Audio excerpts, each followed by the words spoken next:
Hello అండి. నా first ప్రెగ్నెన్సీలో 8థ్ మంత్‌లోనే డెలివరీ పెయిన్స్ వచ్చాయని పార్ట్ 1, పార్ట్ 2 వీడియోస్‌లో అయితే పోస్ట్ చేశాను. ఒకవేళ ఆ వీడియోస్ చూడకపోతే చూడండి. ప్రెగ్నెన్సీ సిరీస్ 1, 2 అని అయితే ఉంటుంది. సో, ఇది ప్రెగ్నెన్సీ సిరీస్ 3 అనమాట కంటిన్యూ వీడియో. సో, నాకు 8థ్ మంత్‌లోనే పెయిన్స్ అనేది స్టార్ట్ అయ్యాయి. బట్ అవి లేబర్ పెయిన్స్ అని అయితే నాకు అస్సలు తెలీదు. నేను హాస్పిటల్‌కి వెళ్ళాను. నాకు టాబ్లెట్స్ అయిపోయాయని. సో, అక్కడ డాక్టర్‌కి అయితే షేర్ చేసుకున్నాను. నాకు ఇలా బ్యాక్ పెయిన్ వస్తుంది. అసలు చేత కావట్లేదు అని చెప్పేసి చెప్పాననమాట. సో, డాక్టర్ నాకు చెకౌట్ చేసి చెప్పారు. ఆల్రెడీ బేబీ డ్రాప్ అవుట్ అయిపోతుంది. మీరు ఇంకా 2, 3 డేస్ డిలే చేసుంటే మీకు ఇంట్లోనే డెలివరీ అయ్యేది అని చెప్పేసి నన్ను అప్పటికప్పుడు హాస్పిటల్‌లో అడ్మిట్ చేసుకొని ట్రీట్మెంట్ అయితే స్టార్ట్ చేశారు. ఆ ఫోటోసే అనమాట అవి.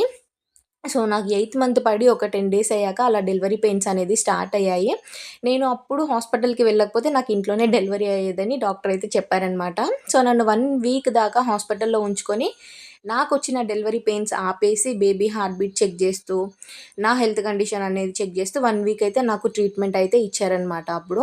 సో, 1 వీక్ తర్వాత ఇంటికి పంపించేసి కొన్ని రూల్స్ అండ్ రెగ్యులేషన్స్ నాకు చెప్పారు.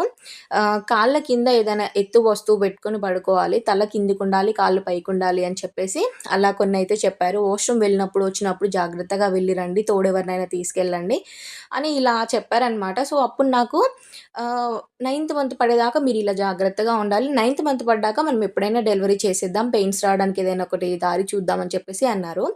సో, అలా ఎయిత్ మంత్ అయితే క్రాస్ అయిపోయింది. నైన్త్ మంత్ పడింది. నైన్త్ మంత్ పడినాక గూడా బానే ఉండింది. ఇంగ నాకు పెయిన్స్ అనేది ఏం రాలేదు. అంతా నార్మల్‌గానే ఉండింది. నాకు అప్పుడు ఫిబ్రవరి 17కి డెలివరీ డేట్ ఇస్తే నాకు జనవరి 26థ్ రోజు లేబర్ పెయిన్స్ అనేది స్టార్ట్ అయ్యాయి. అంటే ఎయిత్ మంత్‌లో పెయిన్స్ అనేది స్టార్ట్ అయ్యాయన్నమాట. సో, నైన్త్ మంత్ పడ్డాక జనవరి 26థ్ రోజు డెలివరీ చేయించుకుందాం అనే ప్లాన్‌తో నేనైతే ఉన్నానన్నమాట. కాకపోతే అదే ప్లాన్‌తోనే మేము హాస్పిటల్‌కి వెళ్ళాము.